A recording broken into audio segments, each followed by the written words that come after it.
তোমরা অনেকেই আমাকে জিজ্ঞেস করেছিলে যে স্কুলে দিওয়ালি গিফটে কী দিয়েছিল। তো তোমাদের আজকে দেখাবো যে কি দিয়েছিল। এই ক্যান্ডেলটা ছিল দিওয়ালি গিফটের মধ্যে, আর এরকম পাউচ ছিল টোটাল 4টে। একটা পাউচ তোমরা দেখছোই এখানে আছে, কারণ এর মধ্যে চকলেটস ছিল যেটা খাওয়া হয়ে গেছে।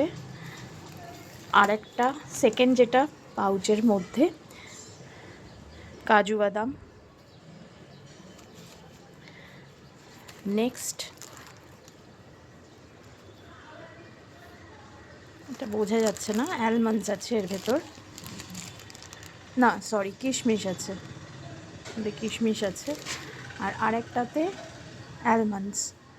তো এই ছিল আমাদের স্কুল থেকে দেওয়া দিওয়ালি গিফট। এর সাথে একটা দিওয়ালি গ্রিটিংস কার্ড ছিল, যেটা আমার কাছে এই মুহূর্তে আমি হাতের কাছে পাচ্ছি না, কিন্তু আমি তোমাদের ছবিটা দেখাচ্ছি। Thank you for watching my video. আর কি গিফট পেয়েছিলাম দিওয়ালির সেলিব্রেশনে, আমি একটা গিফটও পেয়েছিলাম, সেটা আমি অন্য আরেকটা ব্লগে তোমাদের সাথে শেয়ার করব। Thank you. Happy Diwali to everyone.